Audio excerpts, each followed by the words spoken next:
I think we're live. Welcome back to Tailosive EV live on YouTube, ladies and gentlemen. I've been looking forward to this stream all week, ever since basically we ended the last stream, because there's always interesting stuff going on, and there's always a great back and forth and great questions that come up in the chat. But today's news story that we're just going to kind of kick off with, and then of course you guys can ask about whatever, and these live streams never stay on one particular subject for very long.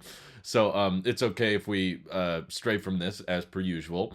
But I essentially wanted to dive into this news story that's coming forward about the transport minister in the United Kingdom. I have the article pulled up here. I think, yeah, I can show it a little bit here. But Trudy Harrison said that Tesla recognizes that they are part of the solution here, and that the move, could come within weeks and months rather than years.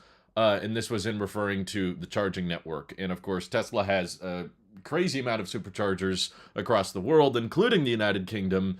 And they've clearly been able to start rolling out, I believe in the Netherlands primarily, the ability to charge. You could argue whether or not it's technically supercharging. Yeah, we'll just call it supercharging. But the ability to plug in non-Teslas because they have the same connector port there, which makes this transition much, much easier in Europe. But the UK is a much, larger country with a lot more vehicles and a lot more people than the Netherlands. So it's a staggered rollout, but it is happening. And it certainly sounds like the transport minister has information saying that, Tesla wants to start moving on this, which is a good sign. Hopefully it doesn't result in too many long wait times. Hi from Manchester, Eddie. Thanks for tuning in. Joseph says, do you know if the Model X and S Plaid will have CCS for the United Kingdom, as we have not received any yet in the UK? Well, I assume so. They're probably going to have the most common charge standard. Norway and France as well. That's correct. They've opened up superchargers to non-Teslas there. It's actually going to be much, much more difficult to roll it out in the United States because we have such a scattered charge port situation. I envy Europe's approach to that, and I think we should have gotten on board with a standard charge connector a long time ago. Now we've kind of dug ourselves too deep in a hole. There's not really a great solution. I mean, on one hand, you could say, well, everybody except Tesla uses the CCS connector, so we should use that. But on the other side of the table, you could say, well, there's more Teslas than any other electric vehicle, and there's more superchargers than any other charger. So technically, from a logistics standpoint, it would be easier to switch everyone to the Tesla connector because it would require less vehicles or less adapters or less charge stations to be retrofitted. But Tesla has said in the US, at least, that they might, in the future, offer an option to have multiple charge connectors at each supercharger. So I don't know if that's necessarily the peak ideal scenario, because depending on, what car you're driving, you got to grab a different cable. But there are some superchargers that they've rolled out in Europe that already have, multiple different connectors and that kind of thing. I wonder if those superchargers are oriented in a way to accommodate other markets. That's another tricky thing that I don't know if Europe has legislation or laws on. I'm guessing no, because I've seen lots of EVs in Europe that put the charge port in different places, and that of course makes charging very difficult, depending on which charger you're at and depending on which EV you drive. Some have the charge port in the front, some have it on the back, some have it on the passenger side, some have it on the driver's side. So actually, I can't think of one that has it on the passenger side. It probably exists, but all Teslas pretty much have it on the back driver's side, whereas the Porsche Taycan has it on the front driver's side, I believe, and the Rivian, I think, also has it on the front driver's side. I'm blanking on where it is on the ID4, but I don't think it's in the exact same place as the...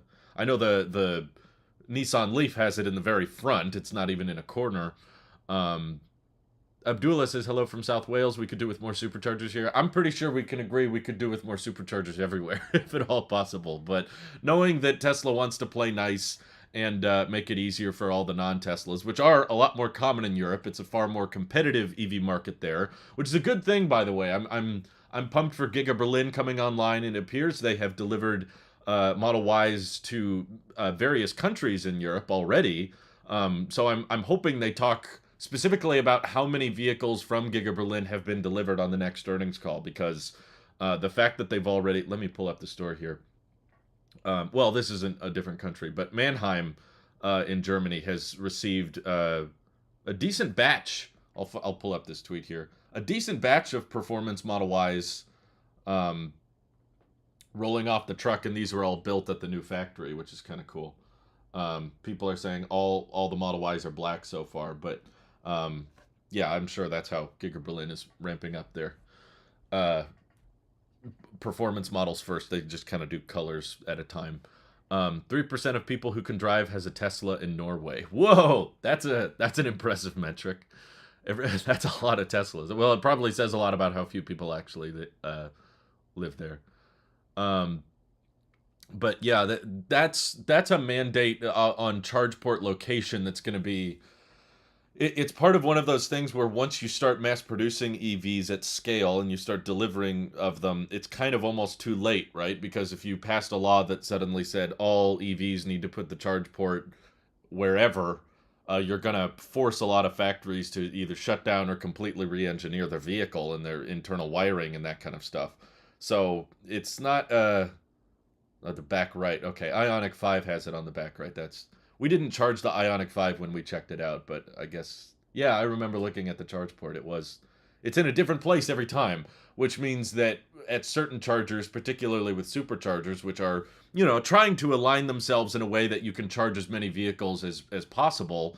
That's why, in case you're wondering, why don't EVs lay out the charge station to be just like a gas station, where you typically have like an overhang, and then you've got like 4 or 6 pumps. Why don't you do that with EVs? Well, because it's not really an efficient way, especially because EVs are known for taking longer to charge. So if you want to charge a large number of EVs and prevent wait times, then it's best to align the chargers in a way that you can get as many vehicles in the smallest amount of space as possible.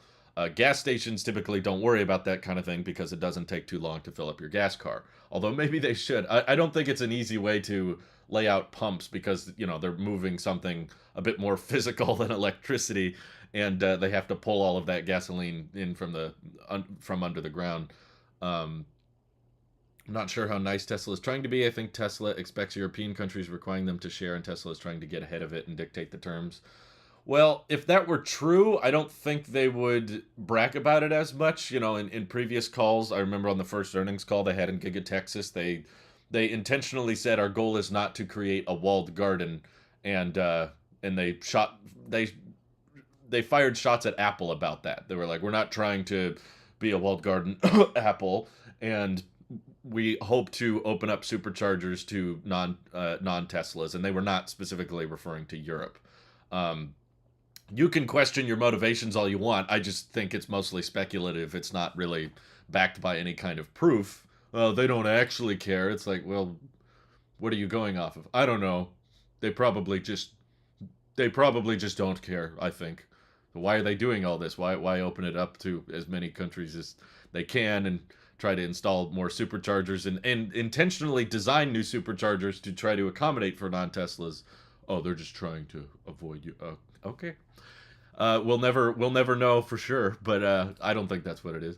Have you seen all the paint colors being offered for the paint repair kits on the Tesla site? Green, multi-coat red, etc. Thoughts? I have not. Where did you see this? Paint repair kits.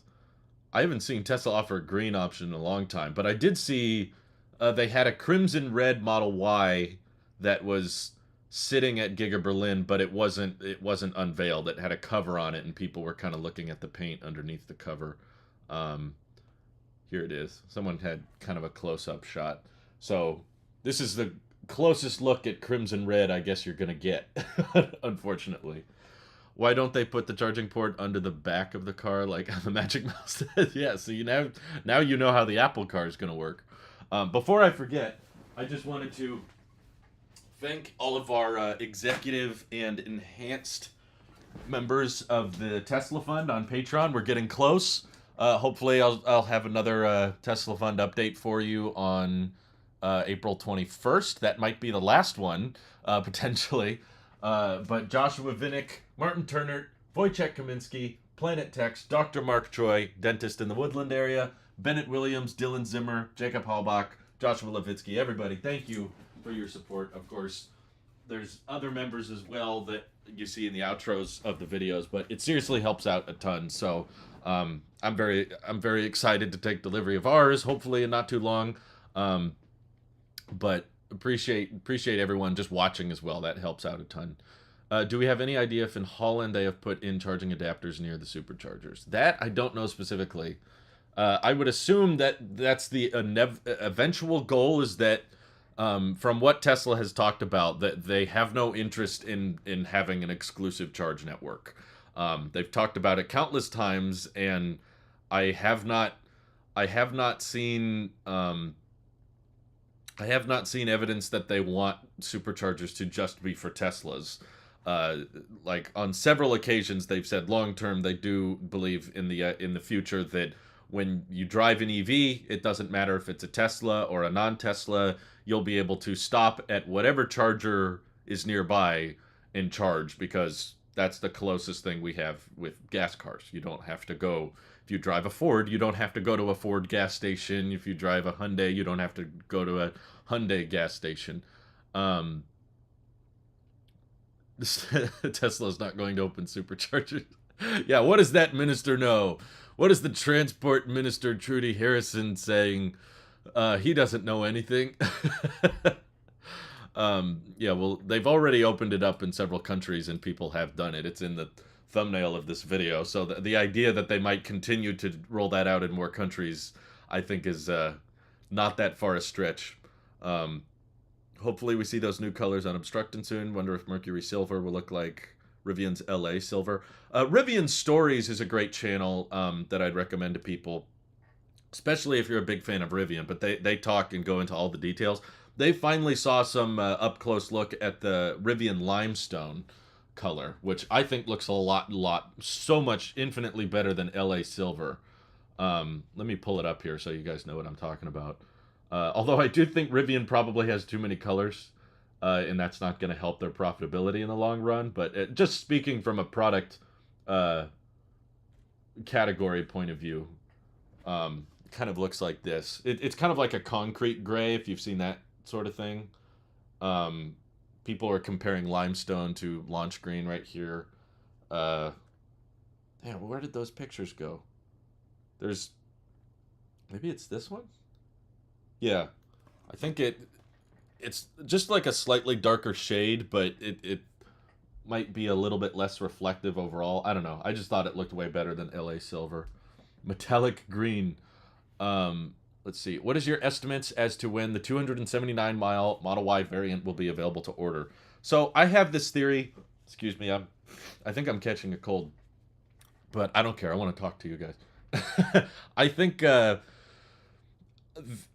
don't believe Giga Texas will likely want to come online and start official customer deliveries before the Cyber Rodeo. So invites have been sent out for that, by the way, and I've been told that they've not all been sent out, and they want to have like 15,000 people or whatever show up. And before you ask, no, I have not received invites, unfortunately. I don't think I will. I don't think I'm a big enough portion of the EV community. I don't think I have enough street cred to get invited. But I don't think they would want to have an operational factory and then suddenly on April 7th invite a ton of people and have to shut down the factory and move a bunch of stuff out. Similar to GigaFest in Berlin, they had that whole event, and they let people walk through the factory, and they had dances and they had music playing, and it's not necessarily something you want going on when you're trying to like actually use the factory for its intended purpose of building cars. So I don't think I don't personally think we're gonna see deliveries from the Giga Texas model before that event. And if anything, it's probably not even going to be that quickly. I don't think it means they're going to update the website on April 8th. But if my hunch is correct that Giga Texas is going to specialize in a new variant of the Model Y, I'm kind of torn between, would they update the website in the configurator and let everybody from anywhere in the country just place their order right there?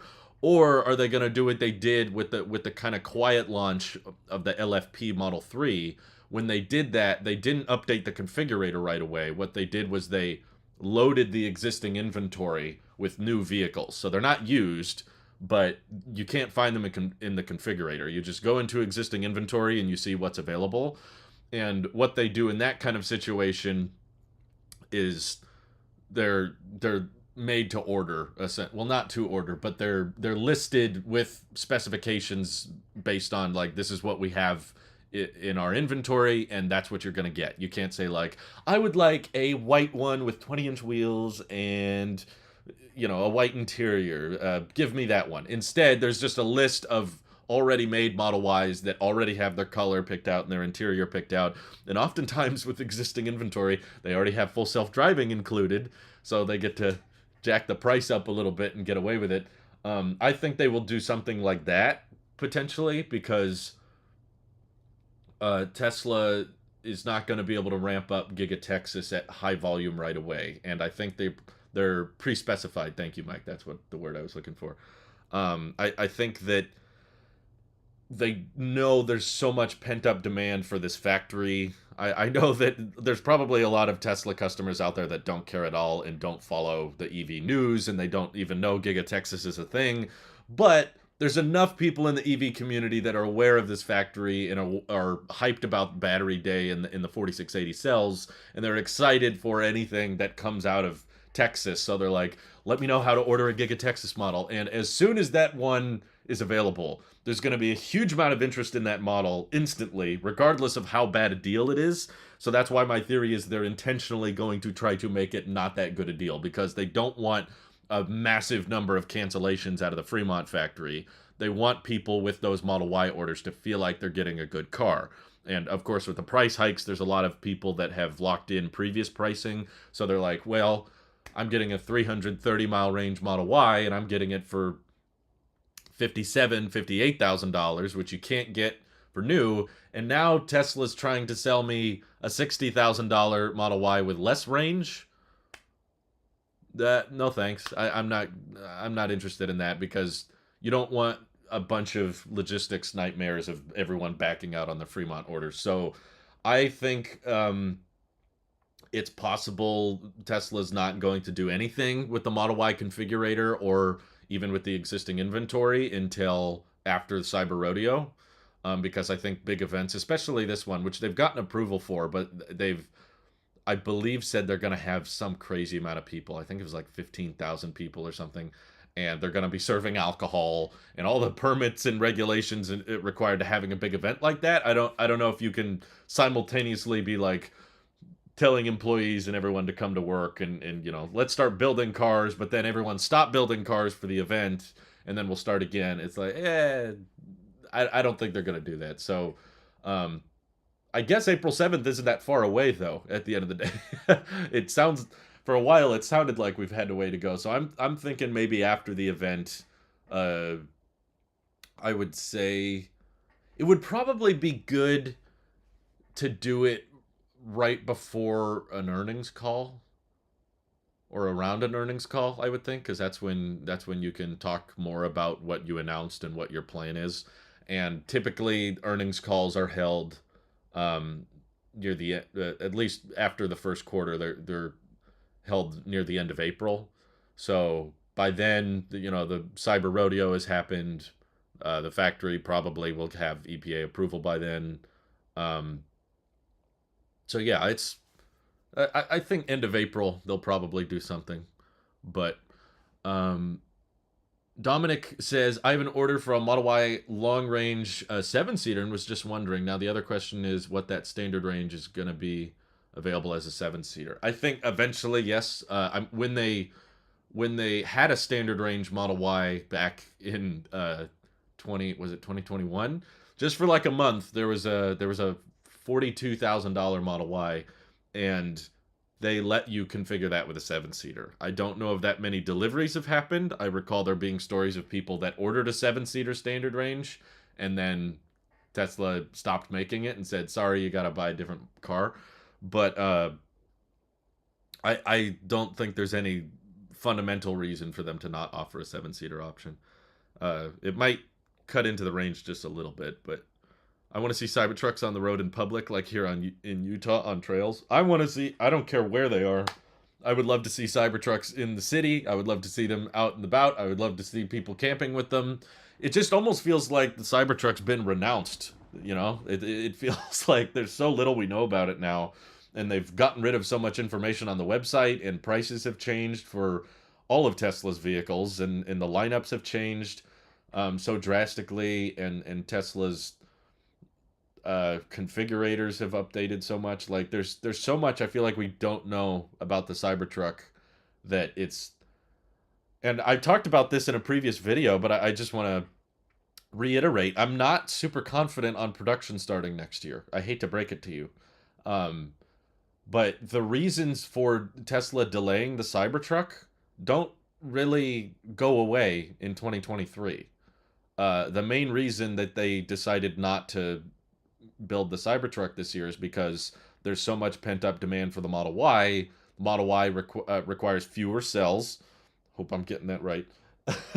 And it's they know how to build it. They've built it before, and they know it's a cash cow. That they can ramp it up very, very quickly, just like they did in Shanghai and just like they're doing now in Berlin. They know how to ramp production of that, and the Cybertruck is just so drastically different from any other vehicle they've built before. I think there's a lot of steps in the process that they get to bypass with the no paint shop and the exoskeleton. It's not a body on frame design anymore. So there's new manufacturing techniques, of course, but the problem of we don't have enough cells, or we don't have enough chips, or Model Y demand is too high and we can't match the demand. That problem doesn't magically go away when the year changes from 2022 to 2023. And I think there's a lot of people just thinking that way. It's like, oh, well, this year is all about ramping, but as soon as 2023 comes, that means right away they can start work on the truck. It's like, well, all of the problems they're facing currently, they might be not as bad. They might have caught up on some of the demand, and they might have more chips, and they might have more batteries.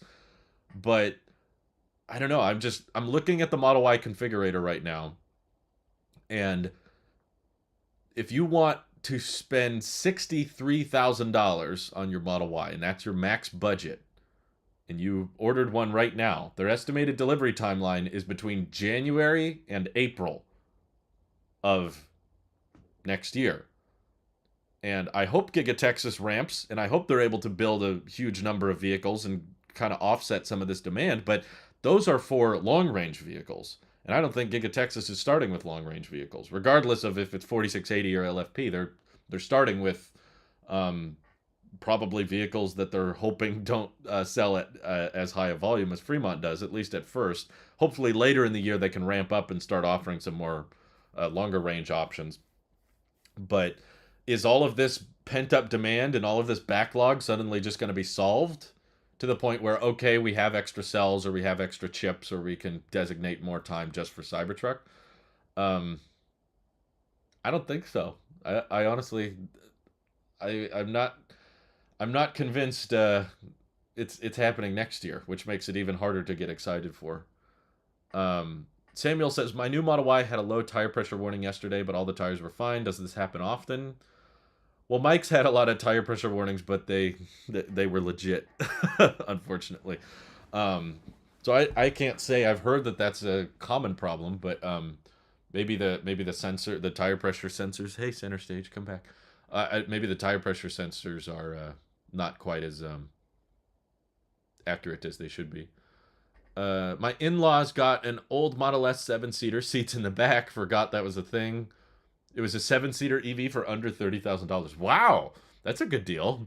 I mean, I'm sure the range is not great, and it probably doesn't even have autopilot, but the fact that there you can find any EV these days for under $30,000 is awesome. Is it a salvage title? Can they still supercharge it? Paint station is overpriced. I bet if a company wants to spend less and do everything, which touches the paint machinery for that, I bet companies would save a lot of money. Yeah, I think a lot of the money that goes into paint shops is not so much an operation, but a lot of it just goes towards the setup, building out that part of the factory. So once you've already built out your paint shop, the money's kind of already spent. Thank you for the super chat, Alpha. He says, I speak for Nick. I'm worried about the Cybertruck. We've been worried for years, and we might be worried for more and more years.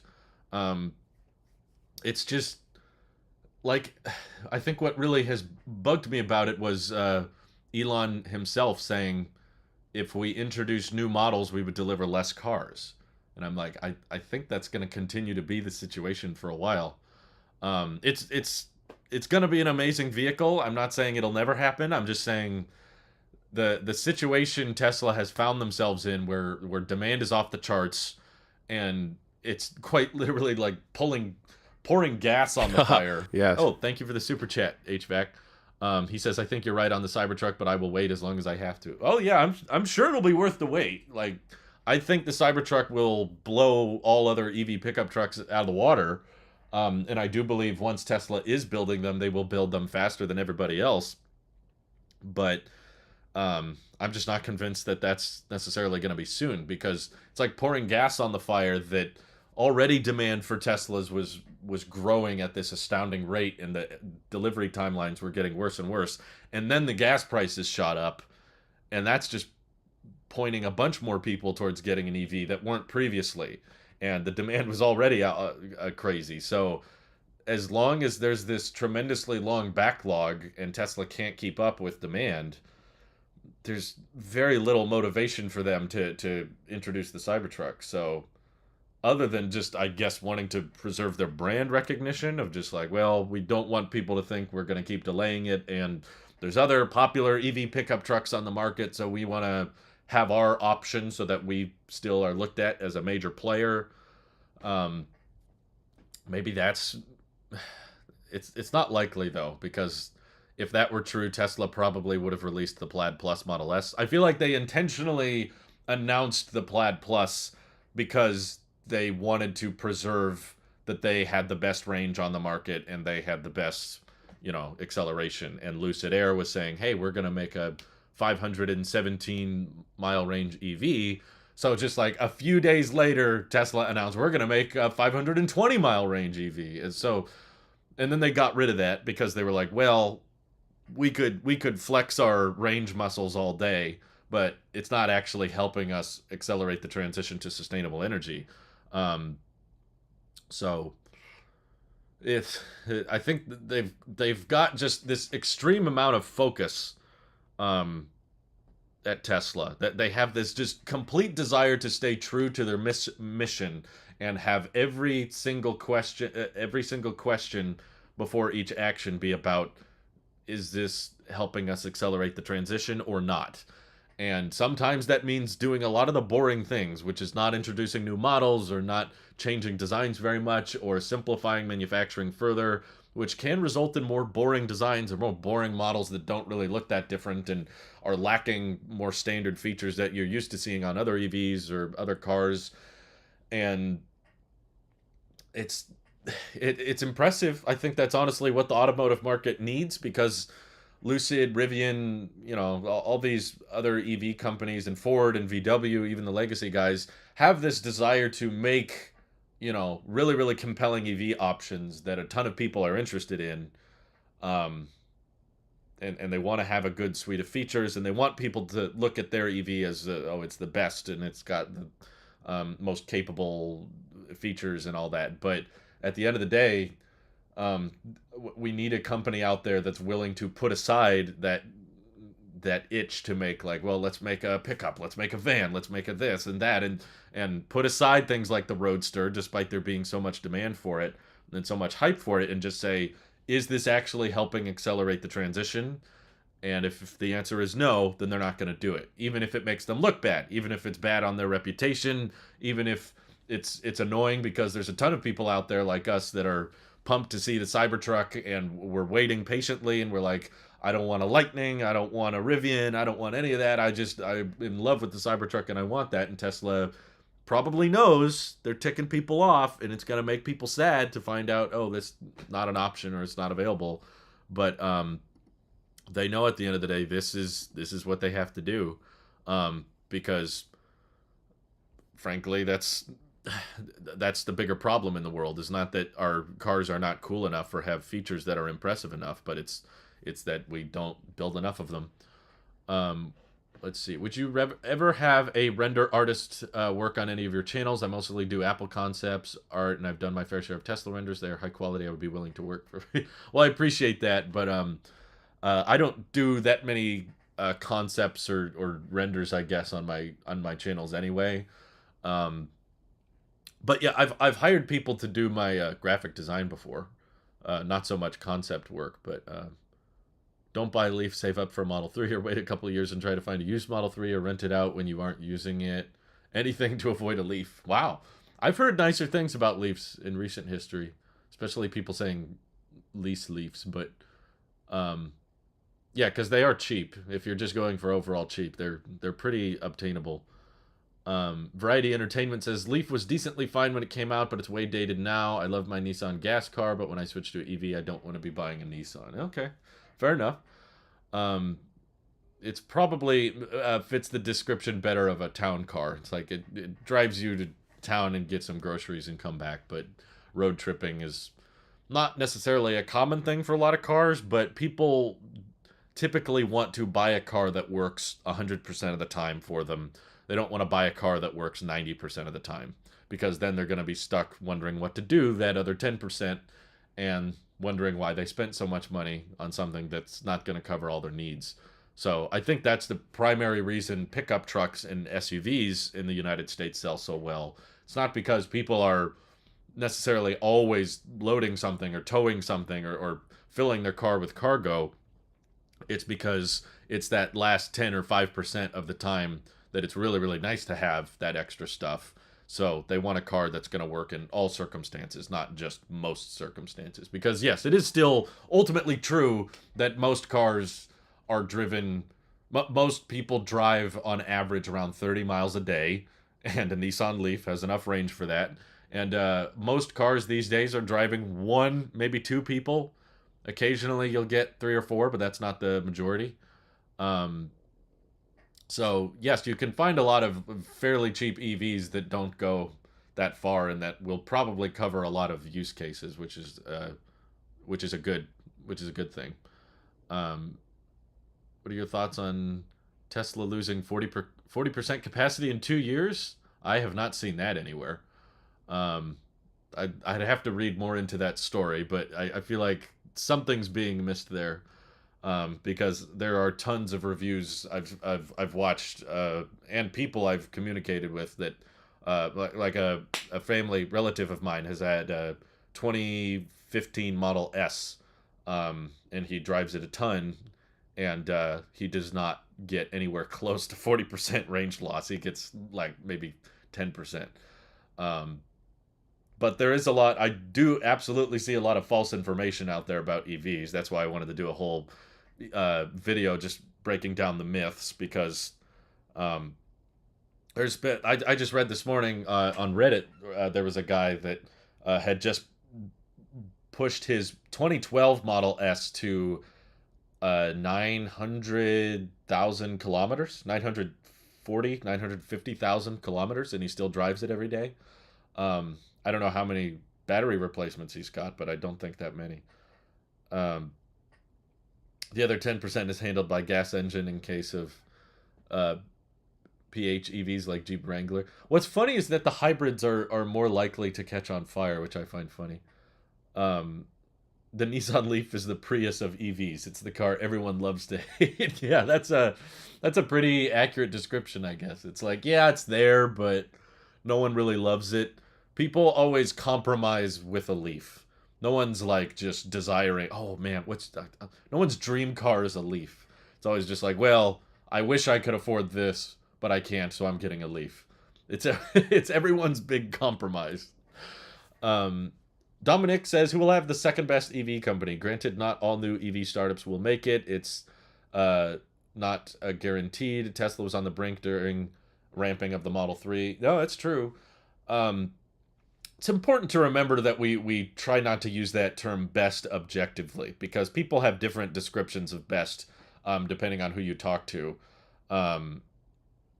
Like, if your description is who makes the best cars in the world, you might lean more towards a luxury brand that specializes in low volume cars, but If your description is best as in they sell the highest volume, then that's going to be a different answer. And just like it's a different answer between gas car companies, it'll definitely be a different answer between EV companies where it's like, well, I think I'm pretty confident in saying if your description of best is sell the most, Tesla is in the lead and they will continue to be in the lead.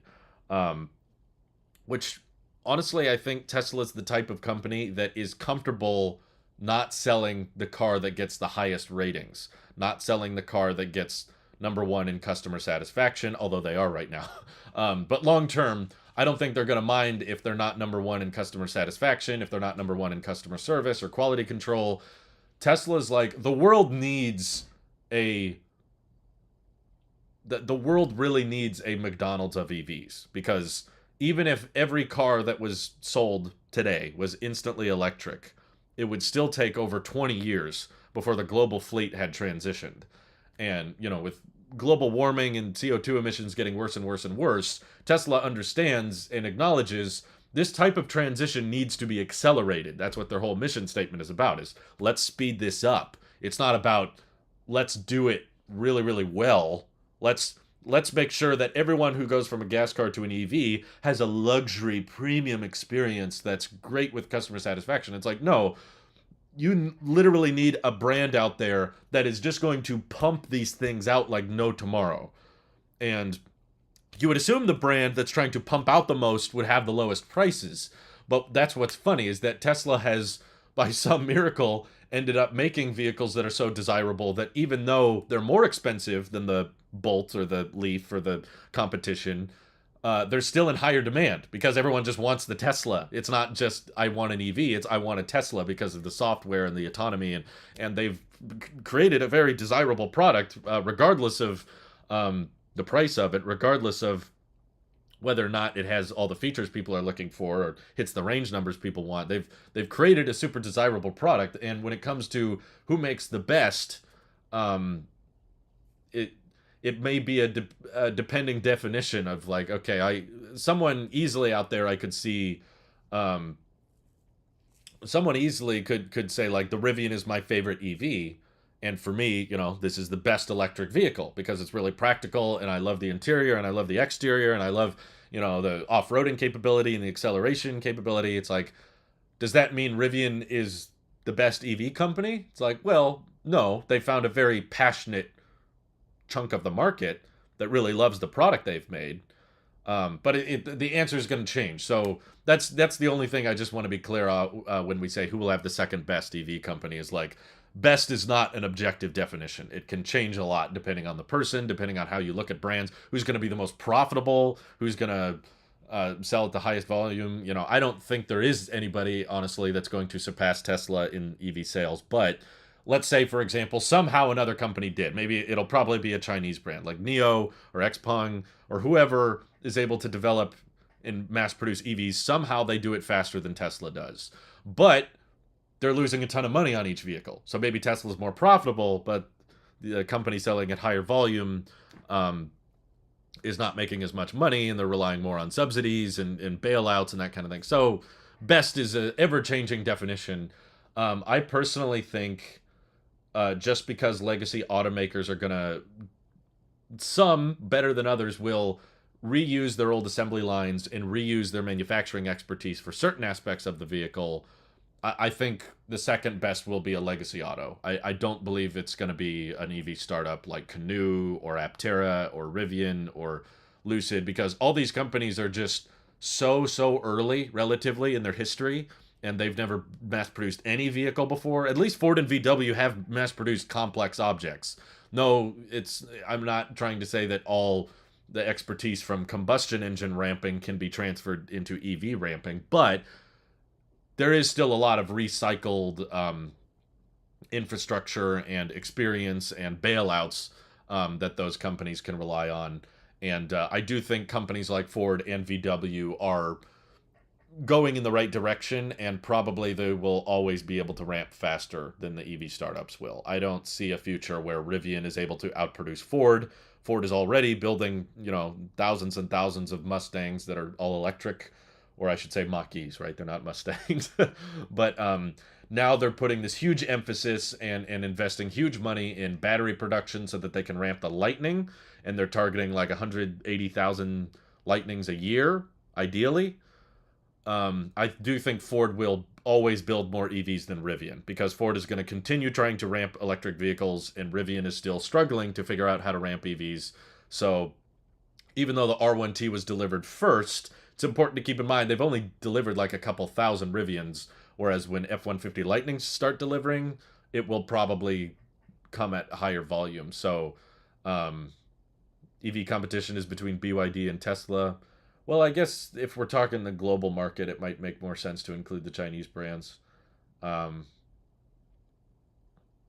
I suppose, yeah, maybe BYD, maybe Neo. Um, it's just they're not as present in the market I'm in, so it's harder for me to know as much about how they're doing. Um, I've seen more Rivians than I have Mach-E's on the road. Really? You've seen, how many Rivians have you seen? Because I've seen like 3 Rivians, but I've probably seen like 40 Mach-E's. The best is the one that makes the most profit. From a business level, sure, but that I would not say the most profitable restaurant is the best restaurant, you know. I would not make that argument.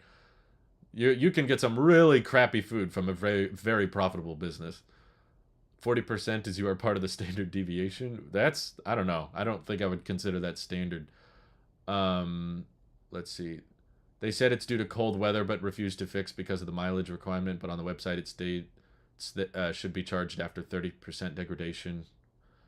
Yeah, that's a different thing. If you're getting 40% less range because of the weather, that's not battery health. That's just the environment um, you surround yourself in. So that's like getting mad at Ford because when you hook up a trailer in tow with it, you get less range and worse efficiency than they said you would.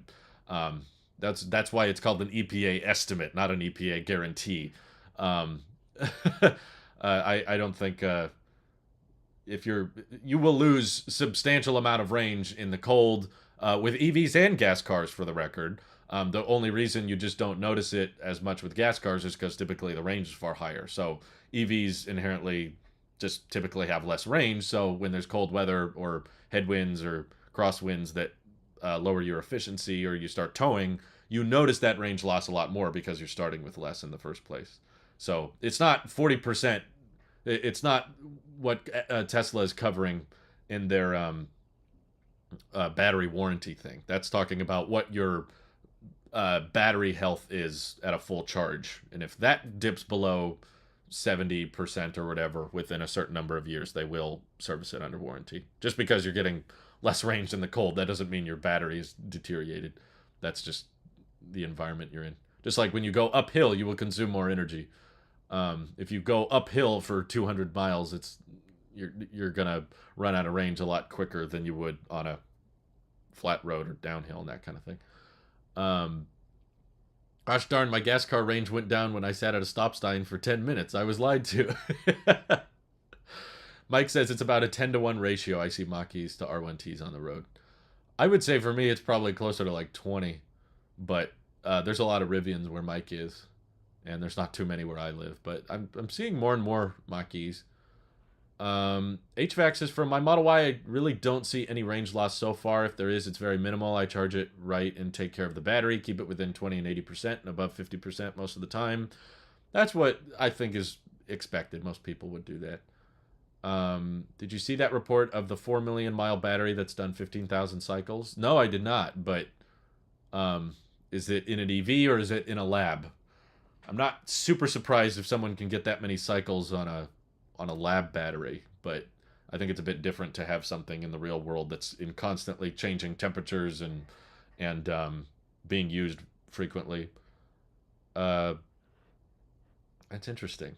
Wonder why Scott sees so many Rivians where he is. 4 Rivians driving in a trailer with maybe half a dozen. Well, that's good. I'm glad more people are spotting them. When Tesla opens up Supercharger in the US, who do you believe is responsible for solving the different charger connectors? Tesla, the customer, other car manufacturers? I suppose it is going to fall on Tesla because right now it's not an issue because Superchargers only charge Teslas, but if Tesla is willing to change something and they operate and own this network, then they should accommodate for, if you're going to actively support something that you're not currently supporting, hey, bring your non Teslas over. You should be prepared for that. You should have either longer cables that can allow the non Teslas to charge and back in the right way.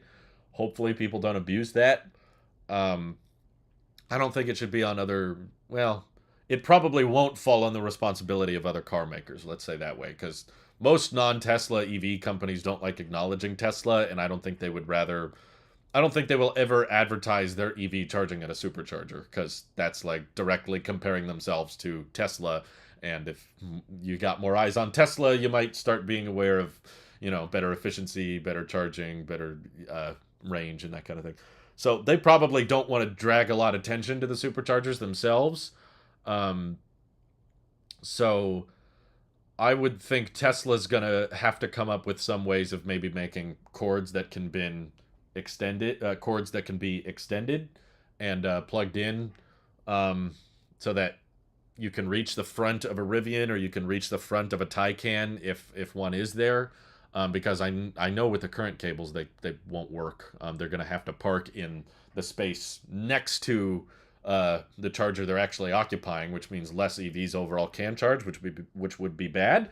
But this whole issue of like overwhelming the supercharger network is one of the reasons I've been an advocate for doing EV brands, not necessarily just all non-Teslas at once, but like let all EV brands supercharge.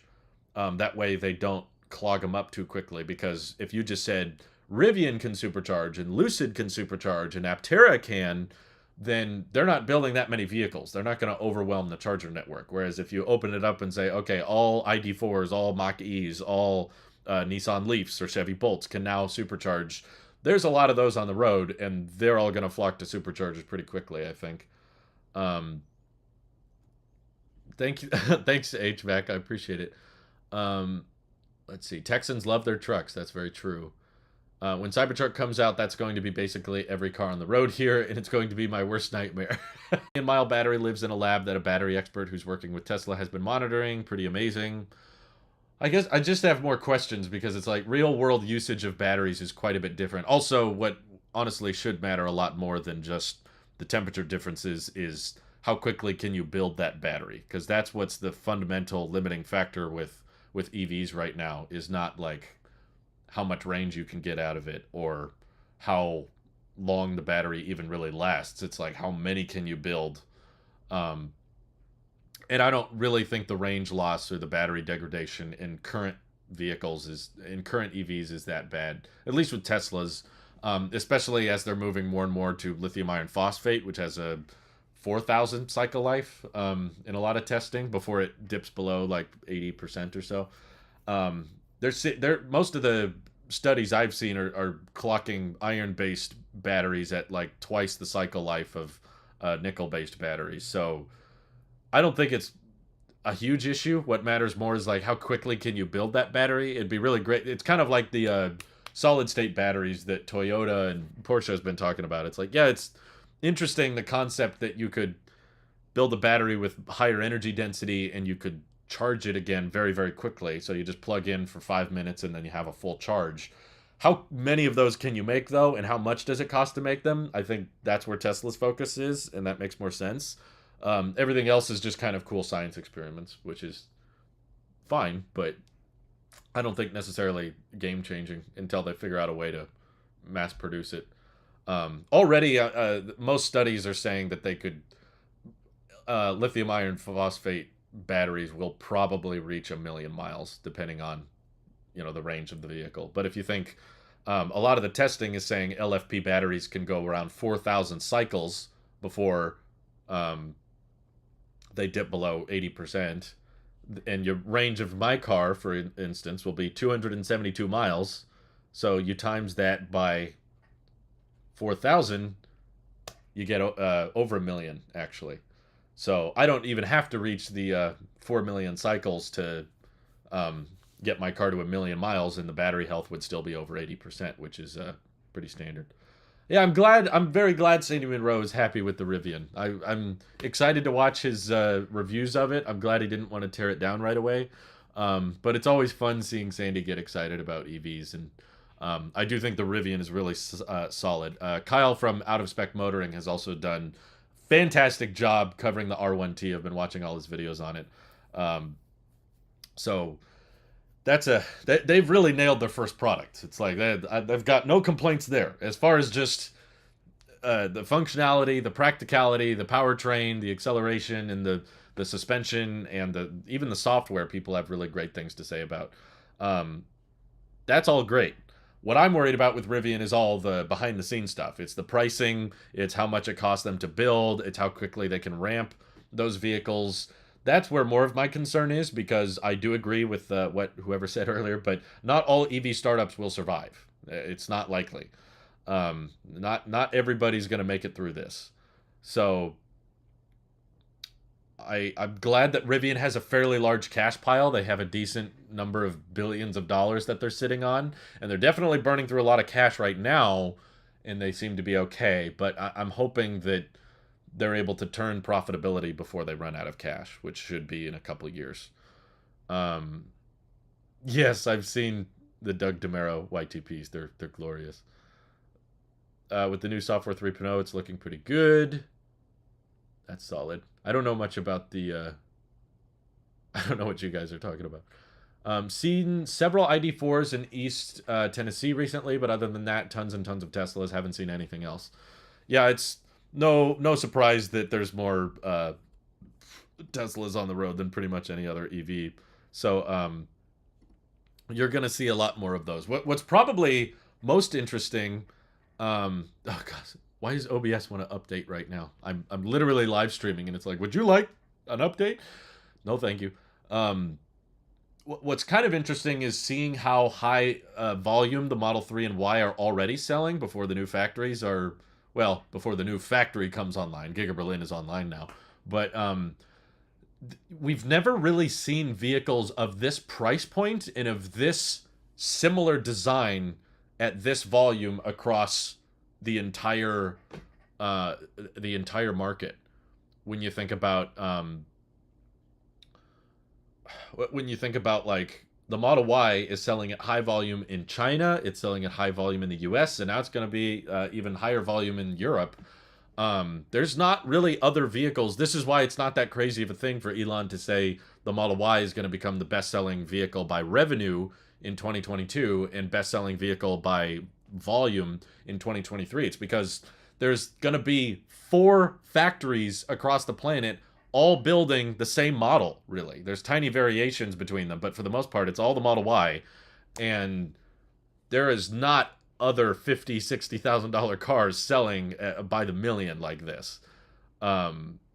It's so rare, but it's kind of just this magical formula Tesla has figured out with a vehicle that a lot of people are comfortable spending a lot of money on, and they've figured out a way of mass producing it in an affordable manner. So yeah, they're everywhere. They are everywhere you go. I'll run into them at least, not literally, but you see them. I'll be in the middle of nowhere and you still see them driving around, and people have them in big cities and rural areas and in betweens. It's like uh, they don't necessarily need a cheaper vehicle to hit multi-million deliveries. I think they could probably get to 3 million, 4 million, 5 million vehicles delivered with the current lineup, which is kind of crazy. That's not typical. That's not what you're used to. Finding out with especially new $60,000 cars don't typically sell by the like 2-3 million. That's pretty rare. I would love to go to the Cyber Rodeo, but I've not received an invite, so I'm sorry. And I know there's probably going to be, just like Scott, there's going to be a ton of people that are not invited that just start showing up. And we do have family stuff going on in town, so it's kind of a bad time for me to head out. But if I got an invite, I'd be excited, and I'd probably make plans. But I don't want to be the guy sitting outside the gate at Giga Texas saying, please let me in. You know, I'm not hoping to be that guy who's like, well, I wasn't invited, but, um, and at the end of the day, you know, it's not like they're announcing anything. And if they do, I'm still going to read about it online. And with the price of gas and the price of plane tickets right now, it's not necessarily going to be a very cheap thing. And we're trying to save up money for the Tesla. So if going to the event means we have to sell Tesla stock, I don't know if it's worth it. Um, Sounds like there's just going to be a lot of fun music and cool things to look at, and I'm sure you get to look inside the factory. Don't get me wrong, I would love to see all of that, but I think it's going to be crazy busy and probably not very cheap of a trip. Um, it's Raid Area 51, but it's Raid Giga Texas. Yeah, it's pretty much what it's going to be, I think. Because I know there's non-Tesla events that Tesla fans are hosting as well, and there's going to be a bunch of people that show up to those.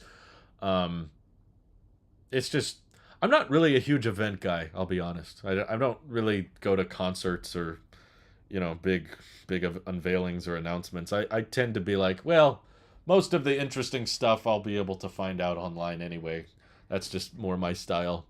But I'm excited to watch the coverage of it because I know several people that are going, and I'm sure they're going to make videos and vlogs and talk about the experience. And but yeah, after the last Giga Berlin opening ceremony, Elon gave a few speeches, but none of the speeches are necessarily new information. It's just kind of like, yeah, we need to build more EVs. We're gonna build more EV. It's like, all right, good job. It's true. I'm fine watching at home. Would be cool going, but 15,000 people is a lot. No, I agree. And they're serving alcohol, so there's gonna be some drunk people, and parking is already looking like a nightmare. For just the employees at Giga Texas. Can you imagine what the parking situation is going to be for 15,000 people at an event at a partial construction site that doesn't have enough parking spaces for that many? Ugh, it's going to be people taking Ubers and Lyfts and probably have surge pricing, and I'm sure hotels are booked up, and yeah, it's going to be a mess. It'll be fun to watch, and I'm happy if they announce anything new, but I'm okay if I don't show up in person. That's okay. Um, let's see.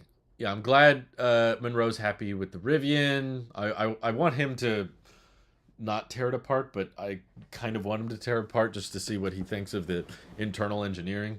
When he talked with RJ, he seemed kind of he didn't seem to be a fan of the charge port door and how complicated that was. But yeah, I think Rivian's, new kid on the block. There's a lot of new things they haven't quite learned yet. And I think the price hikes they've applied to the Rivians are evidence that they don't quite know what they're doing. And I hope they figure out a way, because my big question for Sandy is necessarily how they're going to get different sizes of battery to work with the Rivian. Because they have announced that they want to do lithium iron phosphate on the standard range Rivians, which, first of all, wonderful. I think LFP is awesome, and that's the first time someone's confirmed that they're interested in making a lithium iron phosphate pickup truck. I like pickups, and I like LFP, so that instantly got a huge round of applause from my household.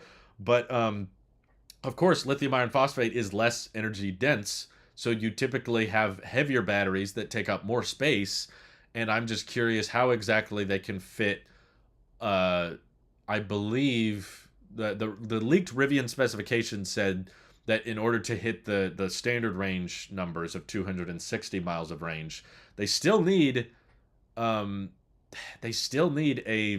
105 kilowatt hour battery pack.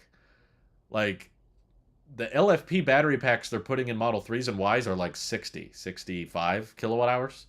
So a 105 kilowatt hour lithium iron phosphate battery, that's going to be heavy and that's going to be big. And how they stuff that in a dual motor pickup truck, I'm not saying it's impossible, it just might be a bit of a challenge. And I also have a very similar question for the Max battery pack, which they've also delayed, but there's a lot of demand for because people tow with pickup trucks. That's a lot of the reason people are interested in Rivians is because they're going to be towing a lot with them. And they know, thanks to the testing done by out-of-spec motoring and just how EVs work, that you get a lot of range loss in a Rivian when you're towing a decent payload.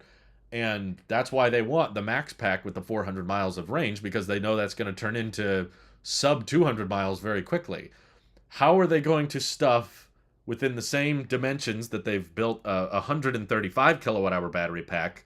The leaked specifications of the Rivian said that the 400 mile range option would be 180. So they got to stuff a whole extra 50 kilowatt hours in that design.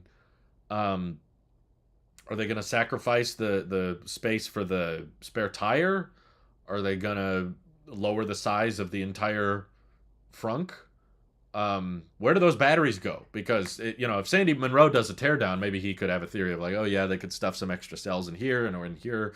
For one, I think if it's at all possible for them to use smaller battery packs, they should, because that will help them scale production faster, and it would help just to help with efficiency. Like adopting a heat pump would be a great idea, because that helped with Tesla's efficiency quite a bit, and that's becoming more and more of a standard thing in EVs. So the concept of building vehicles that are $80,000, $90,000 in 2022, and they're still not using heat pumps is like, come on, let's pick up with this. And I also believe Rivian does not design their own powertrains. They are outsourcing their motor production, which is not what Tesla or Lucid does. They design their own motors. So maybe if Rivian could start designing and optimizing their own powertrains to be a bit more efficient.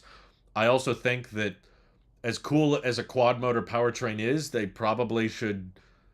Most people will be comfortable with the dual motor. That's still going to be plenty fast, and I still think it'll be decent at off-roading. I'm sure you'll lose some advantages with the dual motor over quad, but just for the sake of efficiency and lowering your weight and lowering your complexity and hopefully lowering your price, they could prioritize those orders as time goes on. But they still have a lot of reservations to get through. I don't know how long it's going to take them to get through their current order backlog, but it's not going to be in a year. It may very well take 2 or 3 years before they catch up on their current reservations. But still, I was very excited to hear that they wanted to make a lithium iron phosphate version of the truck, because 260 miles that you can charge to 100% every day, and it's going to retain that battery life for a very long time. That's a good that's a good deal, and it's cheaper to build. Do you think the dual motor R1T or Cybertruck would be delivered first? Definitely the R1T, because I am so confused what Tesla's plan is with the Cybertruck right now, because they've eliminated, all of the pricing and all of the different tiers of the Cybertruck off the website. And now Elon said that initial production will be with a model that they've never talked about before, which is quad motor. So knowing it's Tesla, they will probably, when they do start delivering Cybertrucks, it will be quad motor, and I'm guessing that will be the only option for quite some time, because the only reason to introduce a dual motor is if you want to increase orders and you've expanded production capacity enough. And the demand for the Cybertruck is like no other. There's so much interest in it. There's so much hype surrounding it that the Cybertruck is probably going to have... Here's the bigger issue, is like there is so much pent-up demand for electric pickup trucks.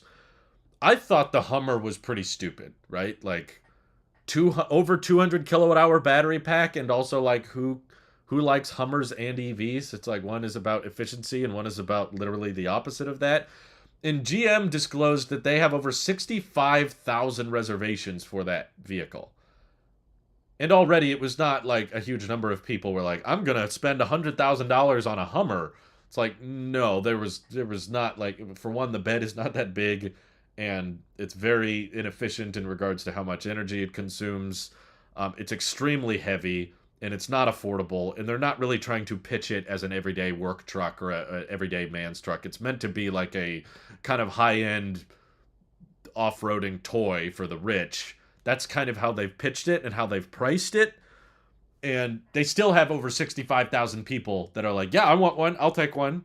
So the Cybertruck demand is even more off the charts, because there's more everyday people that are interested in it. And there's, non-Hummer fans that are like, I actually want a truck that's made by Tesla, because that means it can supercharge, and I want the high range, and I want the autopilot and the self-driving, because, demand for Even the most basic of Teslas, like the Model 3 and Model Y, that's already off the charts. So to make one that now has a bed and can now sit 6 people and is now durable and has a rugged exoskeleton, that demand is off the charts. So basically, I'm trying to say every single quad motor Cybertruck Tesla builds, there will be a buyer in line for probably several years. And maybe what I should be entertaining is if Rivian can survive long enough to actually deliver a dual motor R1T. But I just see Rivian catching up on the backlog of their current reservations probably a lot faster than Tesla will catch up on the backlog for Cybertrucks. Especially because once Cybertruck deliveries begin, you're going to get a whole nother wave of reservations because people are like, oh, wait, it's real? It's not a concept anymore? They're actually making these things? And then, of course, all the YouTubers will get one and talk about it and describe all of its pros and its cons. But there will be a lot more eyes on the Cybertruck once again, once it starts deliveries.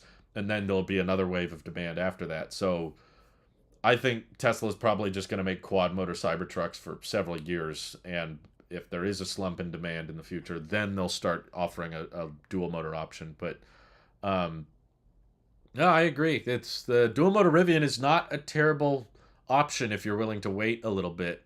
It's honestly probably the most concrete information we have, which is not great. It's still wet cement, but it's cement. It's the most like confident numbers we're getting from an EV company on their pickup right now. Because Tesla has basically eliminated all reference to their tri-motor, dual-motor, single-motor Cybertrucks. They've gotten rid of the pricing. And Ford has turned off orders on the F-150 Lightning. So you can't even order a Lightning right now if you want one. All you can do on the website is click check for updates. You know, you just notify me when you have more in stock. But because Ford said, I think they got like over 150,000 reservations or so, I imagine most of those reservations are fairly legit and they're not going to be able to build that many very quickly. So I don't think you'll be able to order an F-150 Lightning for quite some time. I think that wait is also going to be quite a bit. And basically between all of these different electric pickup truck options, the Rivian is the only one that's saying like, hey, here's the ballpark timeline, here's the price, and you can reserve one today. So that's kind of all we have as far as electric. I mean, Silverado, you can just say like, I'm interested, but there's not much of a configurator. It's definitely difficult for Rivian. Tesla made their own ecosystem, car, charger, and own batteries. No other company did that. It's a good idea for the longevity of the brand, I agree, to come up with your own, vertically integrated supply chain as much as possible. The problem of small companies is that they don't have a logistical network or negotiation capacity. That's why you see these problems. I don't know, which doesn't really make any sense. I'm considering the dual motor Rivian. Yeah, sorry, I just read that. Here in Switzerland, big SUVs are very popular. Trucks, not so much. Barely any F-150 or something similar. Yeah, pickup trucks definitely sell at the highest volume in the United States, more than anywhere else in the world. I think there's an increasing interest in pickup trucks in China, I've read about, but it's still not quite to the same extent that it is in America. So that's why I understand Tesla's Cybertruck specifications are optimized for the US market. So I always try to remind people that where they're like, like you're saying right now, in Europe, the Cybertruck is too big. It's not going to sell well here. People don't buy trucks like that. It's like, well, you don't buy that many trucks in general. So if you're describing what Tesla is targeting with the pickup truck, they're targeting the most popular demographic. There is like, even though there's twice as many people in Europe than there is in the United States, there is like 10 times as many pickup trucks sold in the US than there is in Europe. So if your goal is to just make a addressable pickup truck that will cater to the largest number of people, targeting the F-150 dimensions makes the most amount of sense because that's the best-selling pickup truck. And no, it doesn't necessarily sell well in Europe, but why would you try to specifically design a pickup truck in a market to be optimized for a market that doesn't buy a lot of pickup trucks? So it's logical for them to target the F-150. Even though I think that's a little bit too big, I would much rather have a vehicle closer to the size of a Rivian, but those trucks don't sell as well. So it's not a good argument for them to make a smaller one or It's like they should spend more time and more money on a truck that won't sell as well. It's like, okay. I mean, they've time and time again acknowledged that they may one day make a smaller version of the Cybertruck for overseas, that would be better suited for Europe, but they've doubled down on that many, many times. Like, this is the model we're building for the United States. They have not said this is the truck we're building for Europe, or this is the truck we're building for China. They're like, we'll tinker it, we'll make it smaller, we'll make a world version. Yes, I own Tesla stock. Loving what I've seen of Rivian so far. I'd choose Rivian over Cybertruck, even if Cybertruck was out now, but it all depends on personal preference. To me, it would depend a lot on pricing, because I've checked out the Rivian myself. They wouldn't let me drive it, unfortunately, but I have sat in one. I've checked out the size of the gear tunnel, the size of the bed, and I've sat in the driver's seat and in the back seat. I think it's just, if you're ignoring pricing and you're ignoring all of the external factors, like you're ignoring how the company is doing with their cash flow, and you're ignoring customer service and their support network, and you're ignoring the charging network, which Rivian hasn't really built out yet, then yes, just as a standalone product in a closed box situation, the Rivian is awesome, and I could see myself comfortably owning one. And I've only heard great things about the driving performance. So even though I haven't driven one myself, I'm absolutely sure it drives fantastic. I'm well aware, but you have to consider all of those external factors. And I have to admit that if I was in the market for an electric pickup truck, which unfortunately I'm not, even though I'm a big fan of pickups and I like what's coming out of all these new companies and stuff, you have to consider this is a new company and a new brand, and their future is not necessarily secured. We don't know what's going to happen long term with Rivian, and we don't know if they're going to stay true to their promise of expanding the adventure network. We don't know how long the wait times are if you get in a crash, or replacement parts and that kind of thing. There's all these external things that we don't know about yet. That's kind of left to be seen, and we're not really going to know for a long time. So pricing is another factor. Is like, I'm assuming the Cybertruck's going to be expensive, but I don't know how they're going to price it. So if the Cybertruck was out and the Rivian was out, I would like to know what the price difference between the two would be. Yeah, Tacomas and Ridgelines sell well. They just don't sell as well as an F-150. It's the same reason Giga Berlin and Giga Texas is starting with the Model Y and not the Model 3s, because the crossover's a larger segment. It's like, yeah, a lot of people buy sedans. That doesn't mean it's a better choice to start with sedans at your new factory than it is a crossover. Same thing with the Cybertruck. We're prioritizing the most popular pickup truck market, which is the F-150 dimensions in size and practicality, instead of going after a smaller subset of the market. I think we're happy with the sexy lineup without the truck. By the way, Tesla Model 3 was the most sold model in Switzerland last year. That makes sense. I think that will probably change with the Giga Berlin coming online, but yeah, Model 3 has been the most sold #1 from all cars. Yeah, that's cool. Yeah, it's a good option. I don't blame them. It's a good car. I get why it sells well. Do you have any thoughts on Nikola? I still think that they should change their name. I know that doesn't really impact much of the company, but I think they've just associated themselves with so much dishonesty and lies that even though now they're actually starting to deliver vehicles and they're working on a battery electric semi-truck and they've started production, and I believe they've delivered like 2 or 3, but they've said they're going to deliver more in the coming year. It's like, okay, seems like you have a real product, and you have a real company, and you're making things and you can deliver on those things. That's all great, but there's still just so much public negative press surrounding Nikola between the company, with Trevor Milton and all the lies he fed, and the rolling down the semi-truck from a hill. And if their long-term goal is to still be this, like, oh, we offer fuel cell semi-trucks and electric semi-trucks, and the fact that Tesla is just such a major player in the EV space, I don't think they should associate themselves with Nikola Tesla, because there's so much bad press around that term Nikola, and it sucks because there's kind of just bad homage to the the guy himself that they're naming themselves after wasn't like big into hydrogen fuel cells or that kind of thing. So it's like I think they need a rebrand. I think they should wipe this slate clean and say, okay, we're not the Trevor Milton company anymore. We're not the dishonest like roll the car down the hill anymore. Just kind of repackage your brand and associate it more with who you are. And right now, I think there's just too much negative press. And also, it's like the equivalent if a computer company came out. They were like, we're going to make smartphones, laptops, and smartwatches and headphones, and we're going to call ourselves Banana instead of Apple. But we're going to compete with Apple and do similar things as Apple, but we're Banana. It's like, it's too close. Don't associate yourself so much. And also, that company gets caught in scandals and investigations and lying to investors and that kind of thing. It's like, it seems like there's some real substance to that company, and they seem to now be building things and starting to deliver them.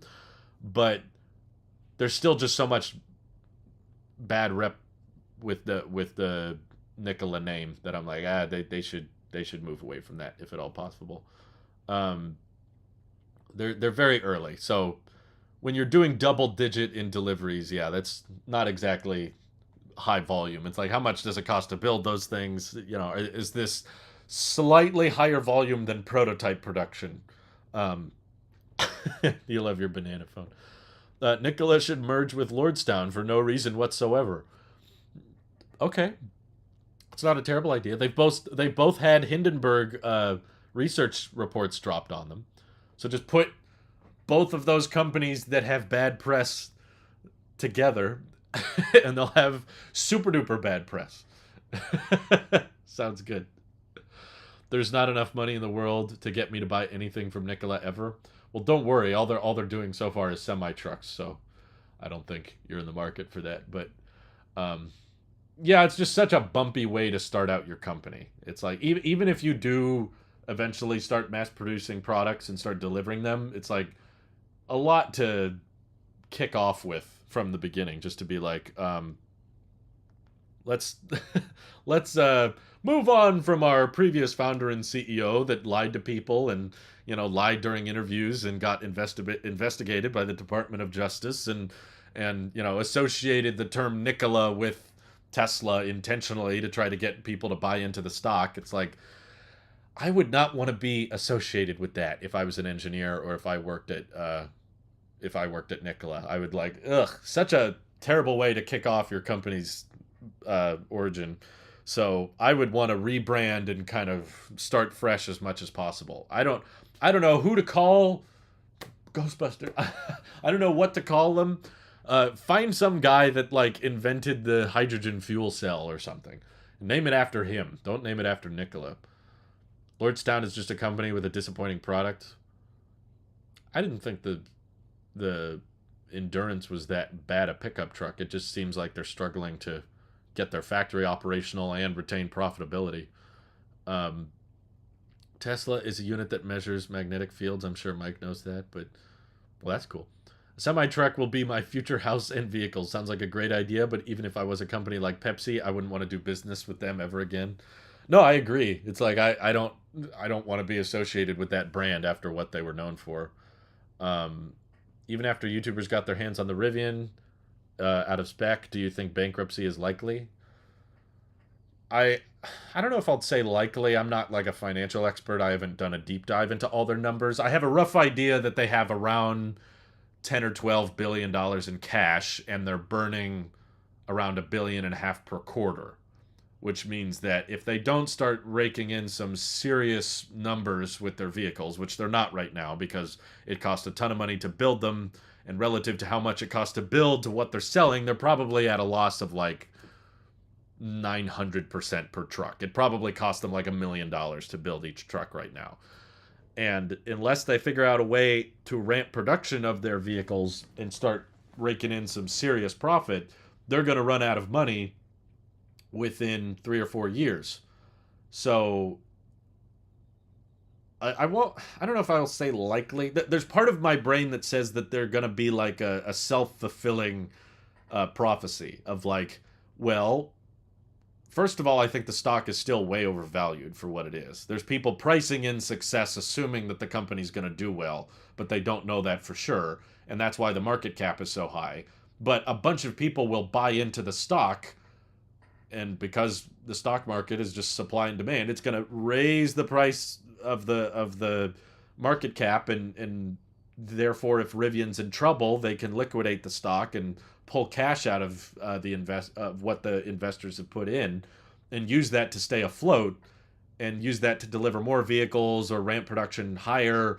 And because people are just so convinced that Rivian has a future, that idea and faith that the investors give in the company will actually keep the company afloat.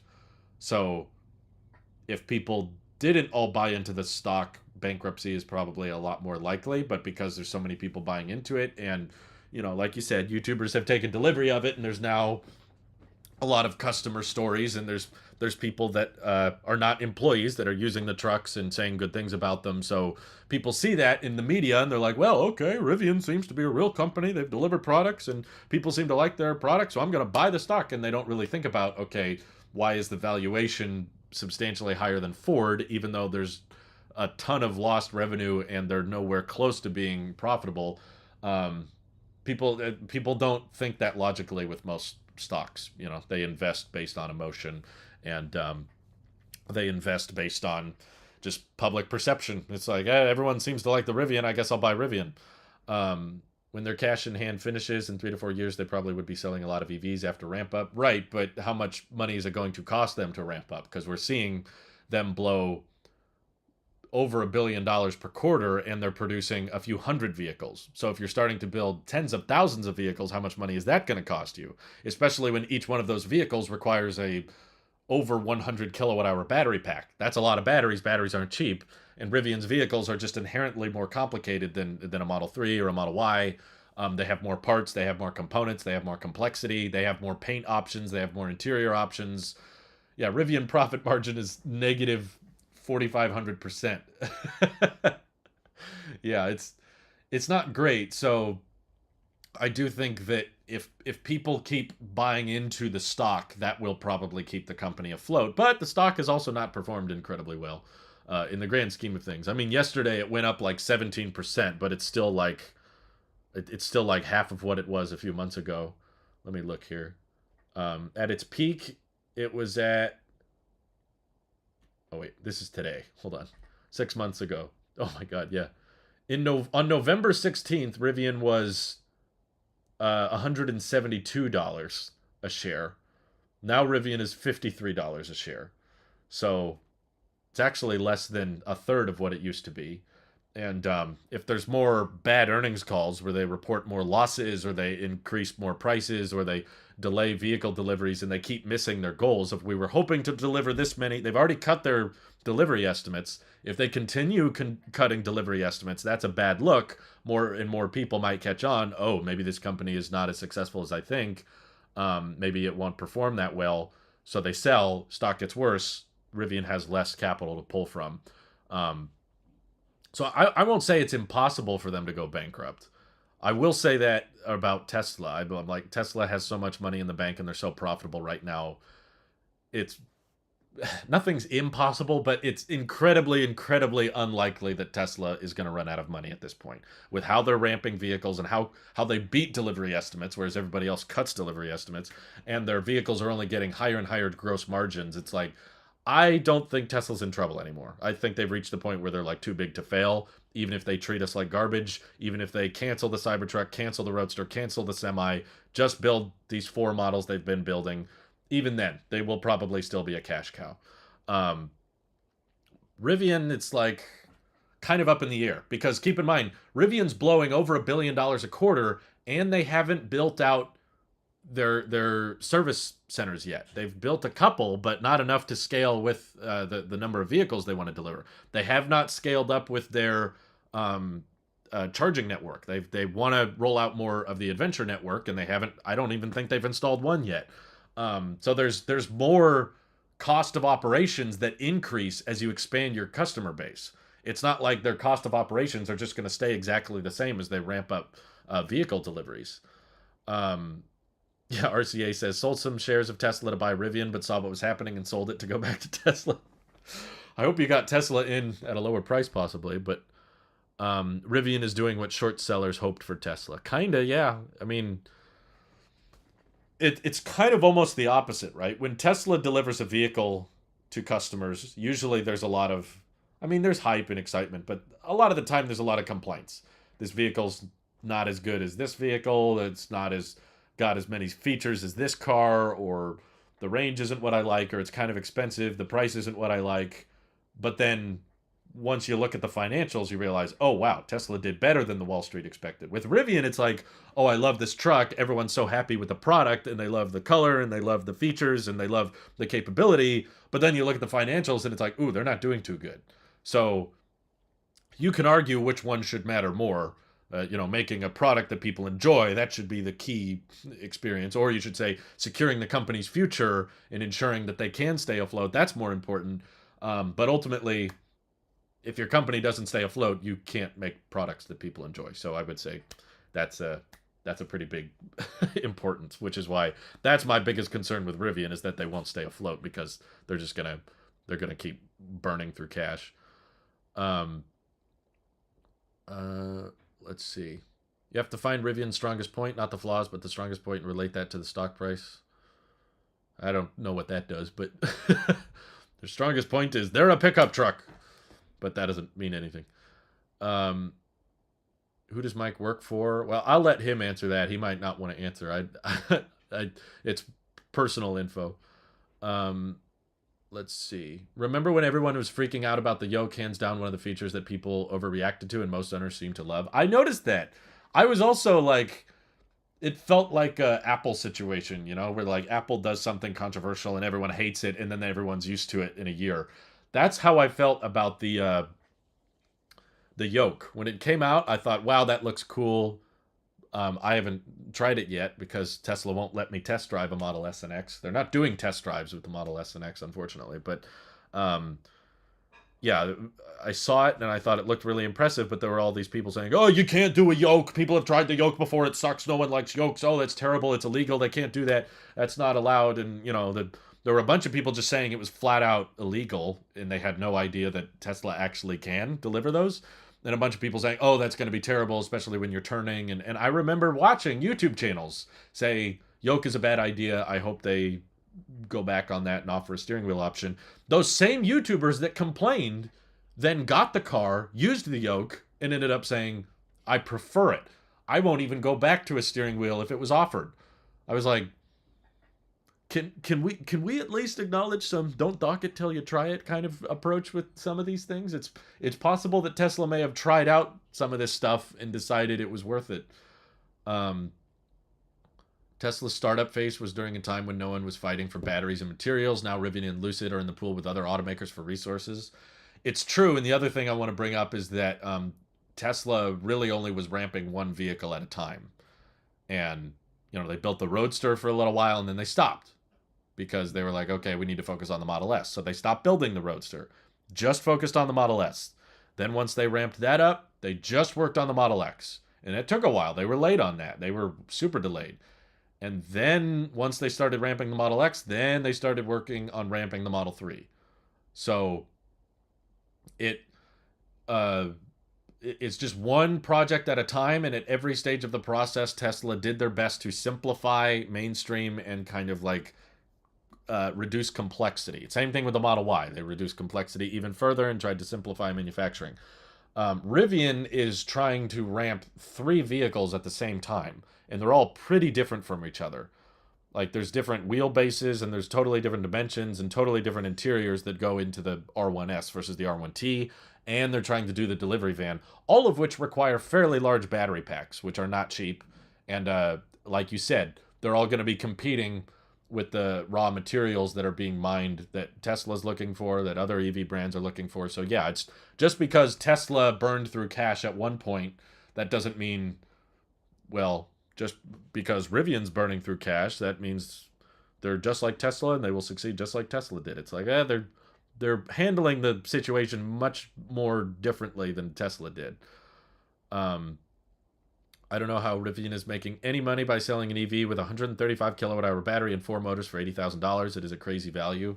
Well, they're not. That's how that's how they're doing. They lose money on each one sold right now. But the large pack is not. I don't even think $80,000. I think you got to spend more than that if you want the large pack. But they're hoping to eventually become profitable. But will they? I think is the bigger question. Do you really think Tesla would take the financial hit of giving roadsters to all the referrals? I have my doubts and honestly would understand.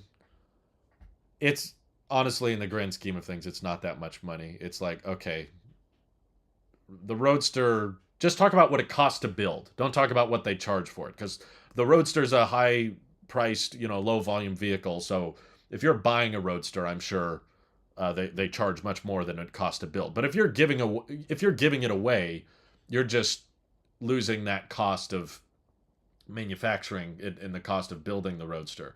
But I think like 84 roadsters are on track to be given away. If it costs $200,000 to build each one, let's do some quick maths. 84 roadsters to give away, times that by 200,000. 1, 2, 3. $16 million. Tesla makes over $1 billion a quarter. That $16 million is a drop in the bucket to them. It's really not that big a deal. Could they get away with it? They probably have some fine print in the contract that says we might not actually give you a roadster. I don't know. They might deal with some. Honestly, they might. The lawsuit they get if they didn't give those roadsters to the referrals would probably be worse than the cost of just giving them away. So they probably have the fine print in the contract that says we can take as long as we need to. So maybe they start building roadsters and they start delivering them, but they don't give away the free ones until way later. But yeah, it's in the grand scheme of how much money Tesla has, it's not a big deal. It's not a huge financial hit at all, honestly.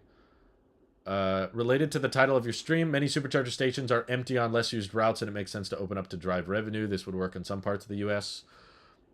Given they provide the adapters, yes, I agree. So hopefully they can make that work. But I think it's lunchtime for me, but I appreciate the super chats and everybody watching. I'm going to have to get going here, but great questions and great conversation. I hope you all have an excellent rest of your day. Take care. Oh, and before I forget, big thank you to the Enhanced and Executive Patreon Fund, Joshua Vinnick, Martin Turner, Wojciech Kaminsky, Planet Tex, Dr. Mark Choi, dentist in the Woodland area. Don't look at me, center stage, look at them. Bennett Williams, Dylan Zimmer, Jacob Hallbach, Joshua Levitsky. Seriously, helping out a ton, and it's getting us that much closer. So take care, all. Have a